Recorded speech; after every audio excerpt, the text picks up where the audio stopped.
itutuloy ko sa Senado sa aking ikalawang termino ang aking sinabi nung kampanya. Taguyod ang itim, ipaglaban ng tama, itama ang mali. Naka-leather ako kasi umuulan. Ma'am, sa impeachment lang, paano po bang mangyayari? Tingin niyo wala ng trial dahil dun sa SC decision po? Para sa akin, napakaliwanag. Galangin natin ang Korte Suprema at isang tabi ang politika. Total politika naman talaga ang impeachment. At ang mas mahalaga ngayon ay magtrabaho. So no need na mabotohan pa yung Senate kung susundin or hindi yung SC ruling ba? Hindi ko alam kung ano ang nais ng nakararami sa Senado. Hindi pa kami nagtitipon-tipon. Sa wakas, magkakaukus yata kami bukas. Natawa naman ako.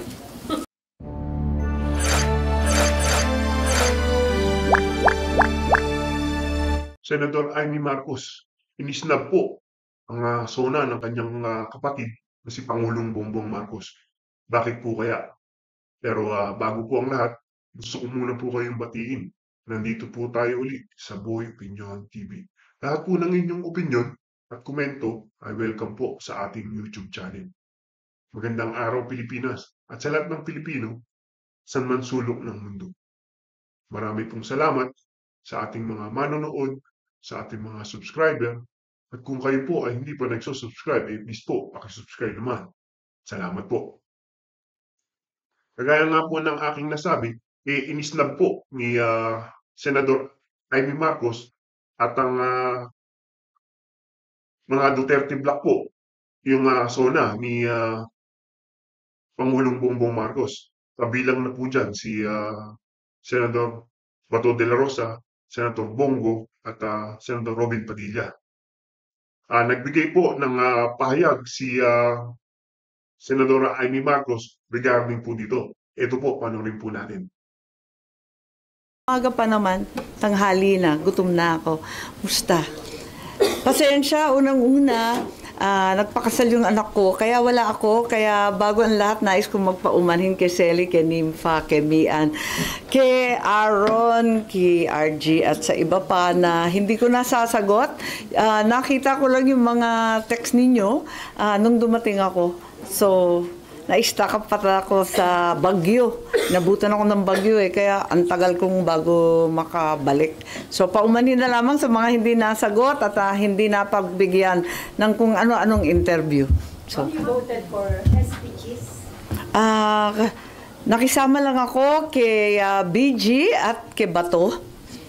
At sana manatiling buo ang tropang Duterte 5. At ma'am, dahil po doon, para sa pananitiling buo ng 35, kaya kayo sumama? Yes, kasi sabi ni Bong at saka ni Bato, committed sila kay Cheese. So, sunod-sunuran na lang po kami. So, ano expectation mo, ma'am? Are you hoping na hindi na maulit yung nangyari sa 2025 budget under receipt? Well, yes, at sana igalang rin ang mga rules ng kada committee. Dahil sana hindi na maulit ang nangyari doon sa Foreign Relations Committee. Mamanunod ka ng SONA mamaya sa House? Hindi na ako pupunta dahil naka-schedule pa rin ang walang kamatayang Nutribus at iba pang pagtulong sa ating mga nasalanta ng bagyo. Pupunta ako sa ilang school building at schoolhouses kung saan yung mga bata nag-iintay ng pagkain, ng school supplies na nasira. Pupunta na lamang ako doon. Naka-schedule kasi yun Tuloy-tuloy po kami nag-umpisa nung nauna doon sa Bagyong Krising. Pero saan po inaasahan nyo sa SONA ng PDM? Well, para sa akin, tama na yung magagarang damit at fashion show, tama na yung mahaba at pagarbong mga seremonya, tama na yung mga motherhood statements at ang walang katapusang mga datos na hindi naman nararamdaman sa ibaba. Gawa na lang tayo ng to-do list, ng lista ng gagawin sa mga susunod na taon. Simpleng-simple lamang ang pagkain. Ito nga ang flood control na trilyon na ang nawawala at nalunod sa baha. At ang kalusugan at edukasyon ng kada Pilipino. Gawa na lang tayo ng homework list, yun na lang tayo. Sana ganun na lang kasimple. Ma'am, Hindi kayo attend pero makikinig kayo. Siguro. Oo. ma'am, hindi po ba Abala ako ang haba ng listahan namin eh. Medyo na-absent kasi ako. Ma'am, sorry. Ma'am, hindi po ba priority yung pag-attend muna sa SONA today and sa ibang araw yung mga schools po? Yung gano'n lang, ma'am. Since isang beses na Palagay ko ang priority sa dalawang nakalipas na linggo ay tulungan ng ating mga kababayan na nasalanta ng bagyo. Mukhang maliwanag naman yun. May namatay pa. Kaya talagang kinakailangan. Tutukan natin itong problema ng bagyo. Kumbaga, ito na nga ang new normal. Gawan natin ng paraan, long term, medium term, short term. Dahil hanggang ngayon, wala pa naman ako nakikitang maayos na plano. as the President's sister, don't you think mahalaga na makita niya kayo doon, marinig niyo personally yung kanya sasabihin po? Palagay ko marami naman akong dapat gawin at maitutulong. Pero ma'am, it doesn't mean naman na kinumbinsi kayo ni VP Sara not to attend also.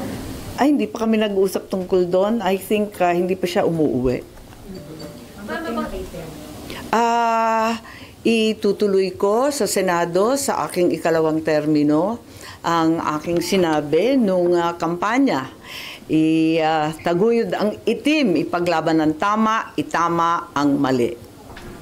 Naka-leather ako kasi umuulan. Ma'am, sa impeachment lang, Po. paano po bang mangyayari? Tingin niyo wala ng trial dahil dun sa SC decision po? Para sa akin, napakaliwanag, galangin natin ang Korte Suprema at isang tabi ang politika. Total politika naman talaga ang impeachment at ang mas mahalaga ngayon ay magtrabaho. So no need na mabotohan pa yung Senate kung susundin or hindi yung SC ruling ba? Hindi ko alam kung ano ang nais ng nakararami sa Senado. Hindi pa kami nagtitipon-tipon. Sa wakas, magkakaukus yata kami bukas. Natawa naman ako. First time. Excited ka, ma'am? Something new and completely different. Biro lang. Ma'am, going back to SONA, so walang halaga na sa inyo yung sasabihin ng Pangulo later on? Wala naman akong sinasabing ganon. But if, Makikinig tayo, ang akin lamang, sana ang simpleng listahan ng dapat gagawin ang dapat ipalabas. Have you spoken to VP Sara about yung nangyaring SC decision? Nagkausap na po kayo ng VP Sara? Does she welcome it? Well, kinongratulate ko lang siya, pero sa katutak ang nagkakongratulate at nagpadala siya ng Bible verse Ano po ba? na nagpapasalamat sa Panginoon sa lahat ng ginawa niya para sa atin na kabutihan. Should the Senate leadership address yung issue na sinasabing budget insertion sa 2020? Yes, they should. They should answer it squarely and openly. How about you? How do you feel about it regarding that allegation? To my mind, it's not an allegation, it's the truth. Kaya hindi ako pumirma ng budget 2025. Alam po ninyo yun.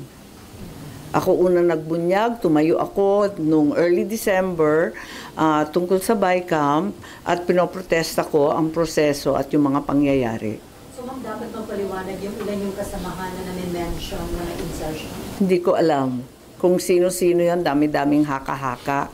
Sana hindi na maulit. But did you come across the list of projects, yung mga questionable projects, mga double entries sa GAA? Well, napakaliwanag naman na nangyari nung kampanya na bilyon-bilyon ay winaldas sa kung ano-ano. Ma'am, yung hindi niyo po pag-attend mamaya po sa SONA, won't it be seen as yung dun sa riff niyo po with the President? Hindi, nakikiisa lamang ako sa Duterte Block po at hindi naman talaga pupunta. Hindi pumunta last year si Bongo, si Bato, hindi rin pupunta si Robin, ako rin, si Senator Marcoleta. Hindi ko alam kung ano ang desisyon. So, ma'am, as Pero nag-usap-usap po kami na hindi talaga pupunta. ano po yung decision niyo as a block? Bakit po hindi kayo pupunta as a Duterte block? Hindi ko alam kasi yun ang napagkasunduan at last year nga like I said, sina Bongo at saka sina Bato hindi na pumunta. Pero magkapatid na Villar ma'am, di ba kasama sa Duterte Block? I think a-attend sila. Ma'am, sorry, sino po sa Duterte Block ulit yung hindi po makakarating mamaya? Kayo po, Ang pagkaalam ko yung apat, kayo po, Robin. Si Marcoleta hindi pa sure. hindi pa sure yata. is Pero parang he will go. Is that a statement, ma'am? Yung hindi niyo pag-attend kayong apat? And what kind of statement? Ano pong statement yung gusto niyo iparating? Nasa sa inyo, pero para sa akin, ako personally, talagang ayoko pumunta kasi may napakaraming dapat gawin na para sa akin, urgent and important. Yung sa SONA, makikinig naman tayo. Alam ko na ilalathala naman lahat ng mga sasabihin ni Presidente sa ating mga pahayagan, sa radyo, sa TV. Mababasa naman namin yon at masusundan. Samantalang yung mga nangangailangan ng tulong, hindi na makakapag-intay. Okay. Okay. Salamat, ma'am. Thank you. Bye-bye. Where's SP? Di ba siya dapat una? Yan nga po yung naging pahayag ni Senadora Amy Marcos kung bakit po hindi po siya umatin o dumalo sa ginanap na SONA po ng kanyang kapatid na si Pangulong Bongbong Marcos. Kagaya nga po ng sabi niya, mas marami daw po ang kailangang pagtuunan ng pansin kaysa daw po itong SONA ng kanyang kapatid. At nagbigay din po siya ng kanyang pahayag o opinion regarding po dito sa naging desisyon ng Supreme Court regarding po dito sa impeachment ni Vice President Sara Duterte. Po, kagaya rin po ng sinabi ni Senadora Amy Marcos, wag na po sana mamulitika at gawin na lang po natin o nila yung dapat para ang pinabang po yung sambayan ng Pilipino at yung Pilipinas. Di ba ho? Well, hindi naman ho na talaga natin na maipagkakaila na itong kapatid niya na si Pangulong Bongbong Marcos, ano lang ho ito lagi hong nagbubuhat ng sariling bangko, no, mga kaopinyon. Yun ho yung pangit dito sa tao na to. Actually ho, kaya lang naman ho yan na nagkukumahog at nagkikikilos, dahil nga po, para may masabi siya ngayong SONA niya, di ba ho? Well, kayo po mga kaopinyon, ano po ang masasabi nyo regarding po sa naging pahayag ni Senadora Amy Marcos? Comment nga po. Muli po, ako po ay nagpapasalamat sa ating mga manonood, sa ating mga subscriber. At kung kayo po ay hindi pa nagsusubscribe, please po, pakisubscribe naman. Salamat po.